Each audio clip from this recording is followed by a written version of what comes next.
As tropas britânicas que desembarcaram esta semana no Afeganistão estão encontrando resistência da Aliança do Norte. O grupo afegão que se opõe ao Talibã quer a retirada da maioria dos soldados que estão na base aérea de Bagram, ao norte da capital, Cabul. No norte do Afeganistão, aviões B-52 bombardeiam a cidade onde o Talibã teria 3.000 soldados, segundo o Pentágono, ou 20.000 soldados, segundo a Aliança do Norte. Sejam quantos forem, eles estão cercados e sem ter para onde fugir. E como a maioria é estrangeira, se render não é uma saída.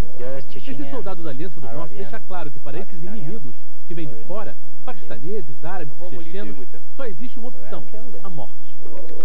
Mazar-e-Sharif foi a primeira das cidades a ser liberada na semana passada. Parece hoje a imagem da tranquilidade. Tropas francesas estariam sendo enviadas para lá, mas elas não parecem bem-vindas.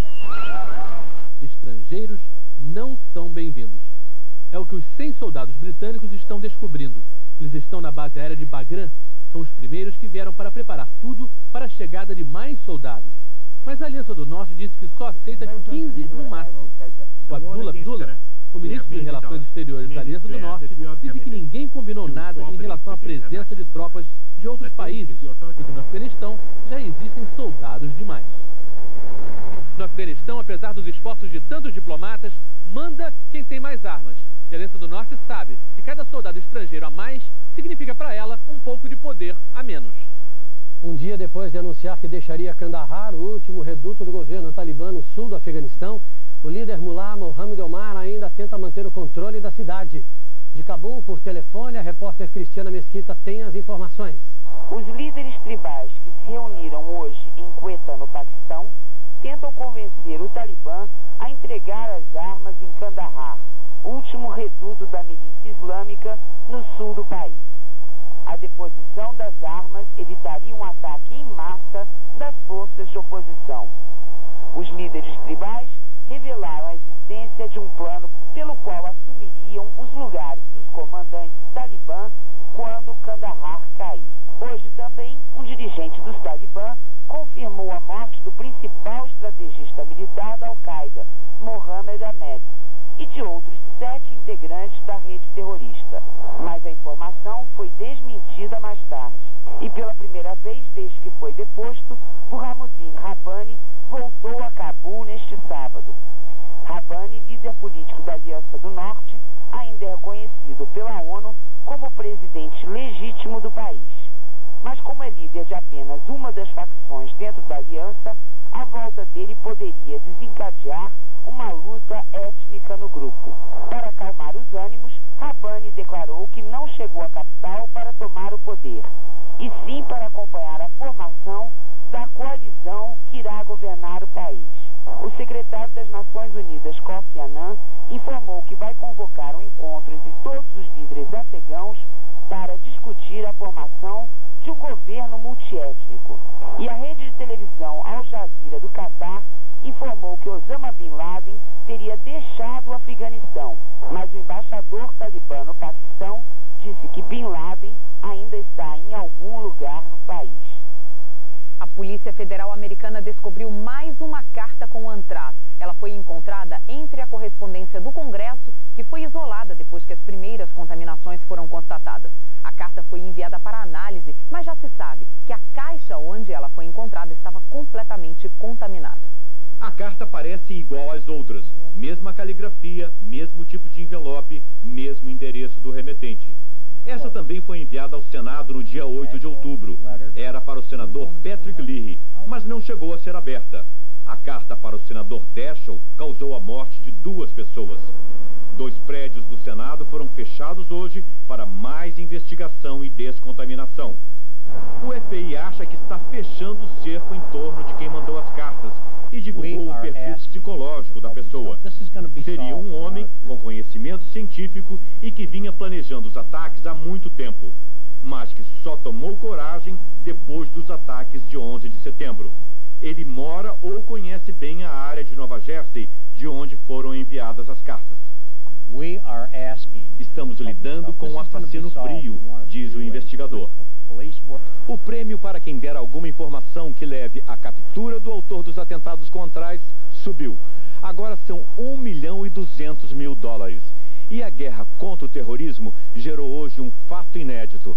Pela primeira vez na história, o programa de rádio do presidente americano não foi feito por ele, e sim pela primeira-dama. O pronunciamento de Laura Bush é parte de uma campanha contra o regime que protege Osama Bin Laden. Laura Bush criticou a violência do Talibã contra mulheres e crianças. É uma vida tão dura que até mostrar alegria é crime. No Afeganistão, a caça a Bin Laden continua. Nas fotos mostradas pelo secretário de Defesa, as tropas especiais aparecem usando o único meio de transporte disponível que encontraram no local: mulas e cavalos. O presidente cubano Fidel Castro fechou o primeiro negócio com os Estados Unidos em 42 anos.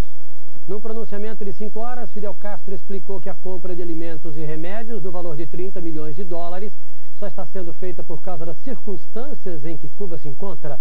Segundo ele, 50% da população foi atingida pelo furacão Michele no início desse mês. A transação comercial é a primeira a ser fechada entre os dois países desde que Castro tomou o poder em 59.